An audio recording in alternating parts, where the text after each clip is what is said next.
It was surprising how delicate and fragile our newborn was. Her dad was especially ready to play, but our daughter couldn't yet. She was very busy discovering her world, and we learned that this is what she needed: stimulation of her sense of sight, sound and touch to help her develop. Every child is different, and I'm sure you are settling into your own rhythm with your baby. If you are having some challenges, then don't worry.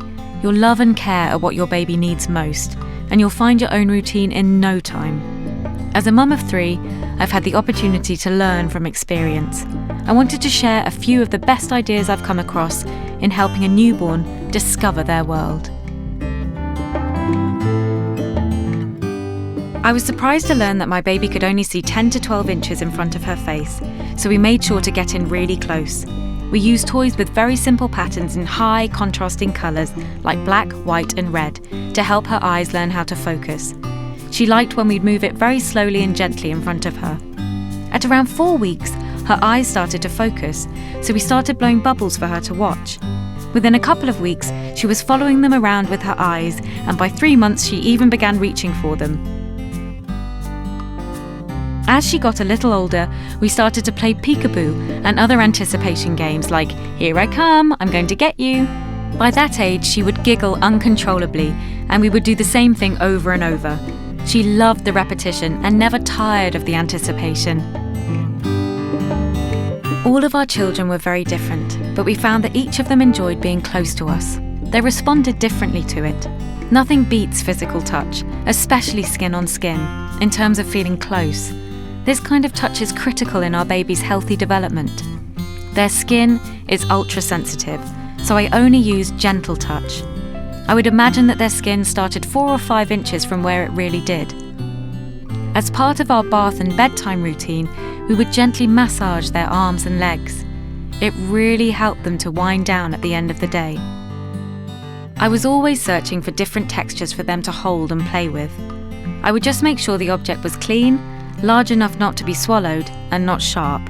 Some favourite textures were scarves, sponges, velvet, fur, lace, toweling, balls, and even cardboard.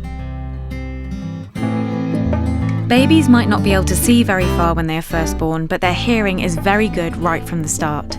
Within a couple of months, all of our children responded to the sound of my voice. Throughout the day, I would sing lullabies, nursery rhymes, or even made-up songs. Babies prefer high-pitched voices, and it helps them with language development, so don't be afraid of baby talk in your singing or storytelling. I always say that it is never too soon to start reading to your baby. We just made it part of our everyday routine. It was something we both looked forward to. One fun way we found to read was to get a picture book without words and just point out different things in the pictures. We'd make animal sounds and tell them stories. Babies love repetition, so we'd read these together over and over again. We kept doing this as they got older, and eventually we would have entire conversations about the pictures. My kids would ask me all kinds of questions. I didn't know this before, but placing your baby on their tummy helps them develop the strength in their back and neck to hold up their own head. You can do this from as young as a few weeks old, but be patient, as it takes some time to get used to. To start tummy time, we put a clean blanket on the floor and then lay our baby down on their back and gently roll them over onto their tummy. One of our boys would make a bit of a fuss and cry at first, so I would lay down in front of him so he could see my face, or I would put a mirror in front of him. They also liked for me to shake a rattle or place a few balls in front of them, and as they got older and stronger, they would start reaching for and playing with these toys. We found ways to make it more fun by doing it together. I would lie on my back and place my baby on my raised legs so she could look down at me. We always brought a blanket when we went for a picnic, so we could practice in the outdoors too, where there are so many things to look at.